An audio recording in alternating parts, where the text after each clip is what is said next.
আপনি কি কখনো ভেবেছেন আসলে ধনী হওয়ার রহস্য কি? আসলে কিছু সংখ্যক মানুষ কিভাবে বিপুল সম্পদের অধিকারী হতে পারে, কি করে তারা পৃথিবীর সমস্ত জিনিস অ্যাচিভ করতে পারে। কিন্তু এখন প্রশ্ন হচ্ছে, আমরা কি পৃথিবীর ওই সমস্ত জিনিস অ্যাচিভ করতে পারবো? আমরা কি ধনী হতে পারবো? এর উত্তর হচ্ছে অবশ্যই হ্যাঁ।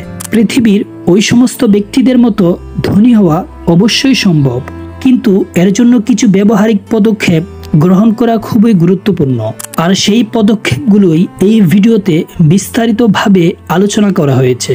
তাহলে চলুন দেরি না করে জেনে নেওয়া যাক ধনী হওয়ার জন্য ব্যবহারিক পদক্ষেপগুলো কি কি। তবে বিষয়টি ভালো করে বোঝার জন্য ভিডিওটা শেষ পর্যন্ত দেখার অনুরোধ রইল। ধনী হওয়ার জন্য প্রথমে সবচাইতে বেশি গুরুত্বপূর্ণ যে বিষয়টা, সেটা হলো থিঙ্ক বিগ।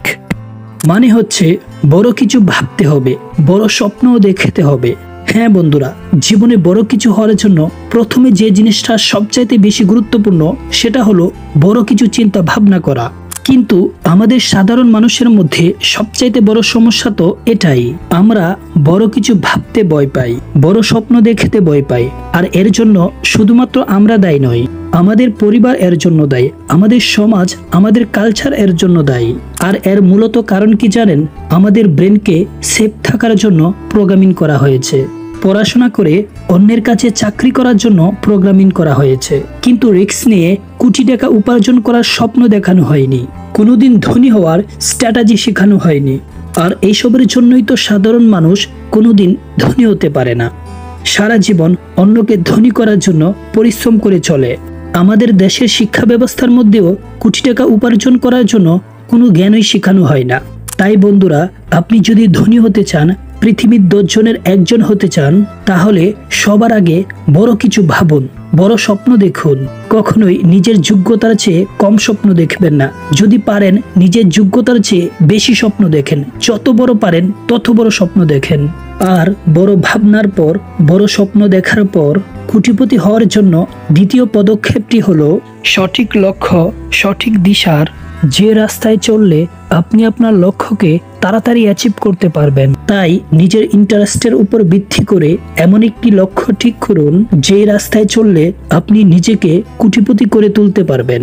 আপনি ঠিক করেন যে আপনি জীবনে কি হতে চান বা কত টাকা ইনকাম করতে চান ইত্যাদি বিষয়ে। একবার লক্ষ্য ঠিক হয়ে গেলে আপনার সফলতার পথে বিভিন্ন বাধা আসবে, আর সেই সব বাধার মোকাবেলা করার জন্য নিজেকে সবসময় তৈরি রাখতে হবে। আর মনে রাখবেন, যতই বাধা আসুক না কেন, কখনোই নিজের লক্ষ্য থেকে গিভ আপ করবেন না বা লক্ষ্য বদলাবেন না।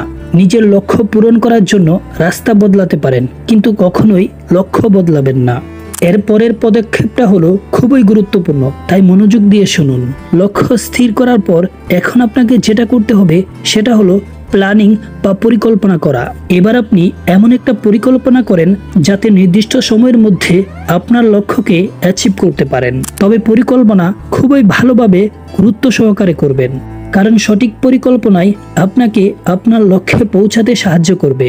আর এর পরের পদক্ষেপটা হলো পরিশ্রম। হ্যাঁ বন্ধুরা, আপনার পরিকল্পনাকে বাস্তবায়িত করার জন্য অক্লান্ত পরিশ্রম করে যেতে হবে। এই প্রসঙ্গে এপিজে আব্দুল কালাম স্যার বলেছিলেন, পরিশ্রম হলো সফলতার একমাত্র চাবিকাঠি।